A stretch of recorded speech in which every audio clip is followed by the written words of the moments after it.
if then else statement. if then else statement is a decision making statement. if then else statement एक फैसला करने वाली statement है.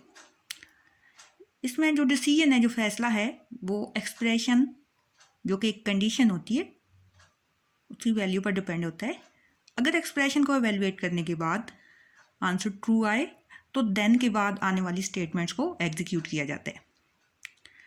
और अगर एक्सप्रेशन की वैल्यू फॉल्स आए तो उस सूरत में एल्स के बाद आने वाली स्टेटमेंट को एग्जीक्यूट किया जाता है. इफ़ देन एल्स स्टेटमेंट में इफ़ देन और एल्स तीनों बेसिक लैंग्वेज के कीवर्ड्स हैं. कीवर्ड्स या रिजर्व वर्ड्स, जिनको उर्दू में ज़ख़ीरा अल्फाज भी कहा जाता है, ये वो अल्फाज, वो वर्ड्स होते हैं जिनका मकसद पहले ही बयान कर दिया जाता है, यानी कि इनका पर्पस ऑलरेडी डिफाइंड होता है और ये किसी और पर्पस के लिए, किसी और मकसद के लिए इनको इस्तेमाल नहीं किया जा सकता. इफ देन एल्स स्टेटमेंट का जो सेंटेक्स है वो है if expression then statements of true task else statements of false task.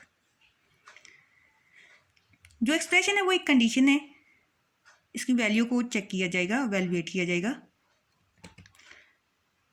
अगर वहाँ से वैल्यू ट्रू आएगी तो उस सूरत में देन के बाद आने वाली स्टेटमेंट्स एग्जीक्यूट होती हैं.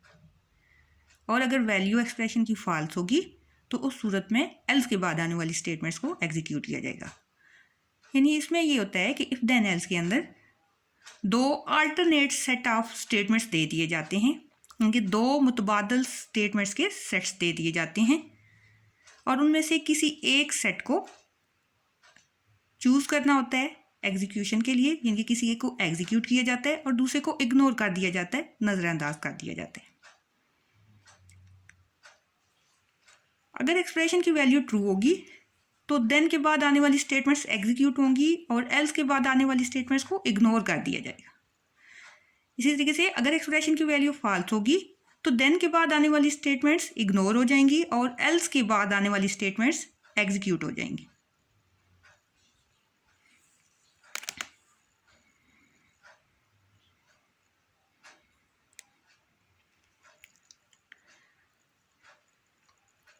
ये इफ़ देन एल्स स्टेटमेंट का फ्लो चार्ट है और इसमें यह है कि इफ़ देन एल्स स्टेटमेंट के आने से पहले, यानी कि उसकी एक्सप्रेशन या कंडीशन से पहले और भी तो लैंग्वेज के अंदर स्टेटमेंट्स हो सकती हैं जिनको चूज़ किया जाता, पहले उनको एग्जीक्यूट किया जा सकता है.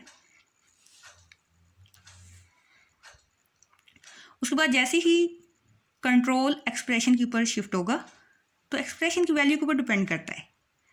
अब चूँकि इसमें दो अल्टरनेट वेज आ जाते हैं, दो मुतबादल रास्ते आ जाते हैं. एक्सप्रेशन की वैल्यू अगर ट्रू होगी तो ट्रू केस स्टेटमेंट्स को एग्जीक्यूट किया जाएगा, अदरवाइज फॉल्स केस स्टेटमेंट को एग्जीक्यूट कर दिया जाएगा.